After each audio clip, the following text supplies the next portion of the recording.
এটা হলো আমাদের শিরিষগুড় গ্রামের সরাসরি মাঝখান থেকে স্কুল থেকে পশ্চিম দিকে বরসালা বরতুলি চিলমারি যাবার বুকসিরা রাস্তা। এই রাস্তাটার হাল অবস্থা দেখেন কি বেহাল দশা।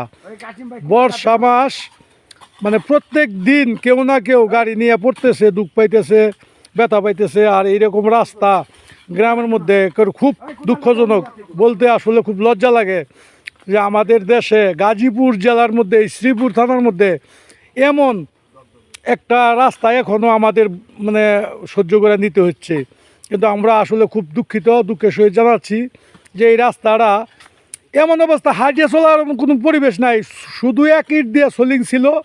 এই সোলিং নষ্ট হয়ে যাওয়াতে এখন কোনো গাড়ি জানায় যে আমাদের গ্রামের বিএনপির রাজনীতিবিদ কাশেম শিকদার কাশেম ভাই হয়তো এই সামনে ইউনিয়ন পরিষদ নির্বাচনে ওয়ার্ড মেম্বারের পদে নির্বাচন করব এই আশায় সে অনেক পরিশ্রম করে যে অনেকভাবে নিজে সরাসরি এই যে লোকজন নিয়া ওই বালি খোয়া নানান জায়গা থেকে সংগ্রহ কইরা কিনা নিজের টাকা দিয়া এই জিনিসগুলি সে যতটুকু সম্ভব আর কি করতেছে এবং করার চেষ্টা করতেছে। এটা আসলে আমরা সবাই যদি দেশকে ভালোবাসি, গ্রামকে ভালোবাসি, তাহলে আমাদের সকলেরই উচিত কাশেম ভাইয়ের সাথে কিছু না কিছু শেয়ার হওয়া বা সঙ্গ দেওয়া বা এই ভালো সামাজিক কাজে অংশগ্রহণ করা। এই কাজগুলি আসলে আমাদের জন্য খুব কষ্টের, ভিডিও করতে ইচ্ছা হয় না, তবু করছি আর কি।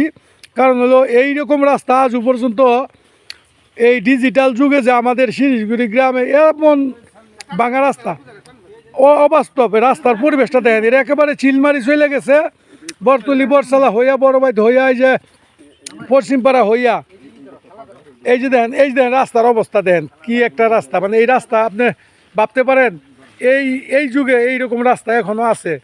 তো যা হোক, আশা করি সবাই এইটার জন্য সরকারি কর্মচারীদেরকে জানি পৌঁছায় এরকম একটা ব্যবস্থা করবেন বা সহযোগিতা করবেন বা পৌঁছায় দিবেন। এই যে পাশেই কি ডুবা পানি আটকে রয়েছে, নিচে বড় একটা চুঙ্গিতে কাজ হইব না, একটা কালভার্ট, ছোটোখাটো একটা কালভার্ট অবশ্যই আমাদের এখানে প্রয়োজন, না হলে এই রাস্তা ঠিক রাখা সম্ভব না। যাই হোক, আমাদের এখানে এই রাস্তার কাজ হইতেছে, আরও হবে ইনশাল্লাহ। কাশেম ভাই নিজ উদ্যোগে এগুলা কাজ করতেছে। গ্রামবাসীরও বোঝা উচিত যে আসলে কাশেম ভাই যেহেতু কাজগুলি করতেছে, তাহলে ওনারা কমপক্ষে ভালোবাসা দিয়ে উৎসাহ দেওয়া দরকার যে করে। কাশেম ভাইয়ের কাছে একটু কথা বলি, শুনি যে কাশেম ভাইয়ের আসলে মনোবাসনা কি, এই কাজগুলি উনি করতেছে। যাই হোক, মুজাফর ভাই আছে সামনে, মুজাফর ভাইও কাজে সম্পর্ক ভালো, বা হ্যাঁ এটাতে কাশেম ভাইয়ের সাথে সময় দেয়। অনেক সময় দেখছি যে মুজাফর ভাই এই কাশেম ভাইয়ের সাথে সব কাজে সম্পর্ক দেয়। তো যা হোক, কাশেম ভাই আপনি কি মনে করেন যে এই কাজটা আসলে আমাদের দেশের রাজনৈতিকবিদরা ঠকাইতেছে, না আসলে আমরা কপাল বন্ধ? আউযুবিল্লাহি মিনাশ শাইতানির রাজিম, বিসমিল্লাহির রহমানির রহিম। আসলে মনে করেন জাতীয়বাদী দল এটা শহীদ জিয়ার আদর্শের দল, এই দল জনগণের দল। ঘটনা কি মনে করেন এই রাস্তাঘাট আসলে যাই কিছু আমরা কই, কিন্তু কাজ কাম অনেকে আল্লাহ করবার সুযোগ দিছে, এটা কিন্তু করা হইতেছে।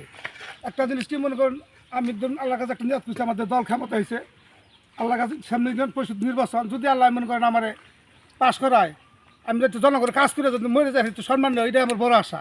এই আশার কারণে আমি উদ্যোগ করে যে কোনো কাজ আর কি সারা দিতেছি আর কি। বাকিটা আল্লাহ ভরসা। আল্লাহর কাছে একটাই নিয়ত করছি যে আল্লাহ আমার যদি একটু পাশ করে, আমি একটু জনগণের সেবা করে যদি একটু সম্মানটা গাথায় যে আল্লাহ, এটা আমার বড় আশা। আর চা হওয়ার কোনো আশা নাই।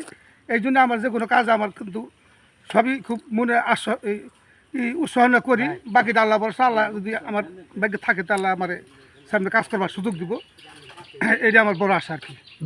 ধন্যবাদ দেন জনগণ এবং আমাদের দেশবাসী এবং ওয়ার্ডবাসীর কাছে আমার বিশেষ অনুরোধ যে কাশেম ভাইয়ের মনের আশাটা তো বুঝতে পারছেন।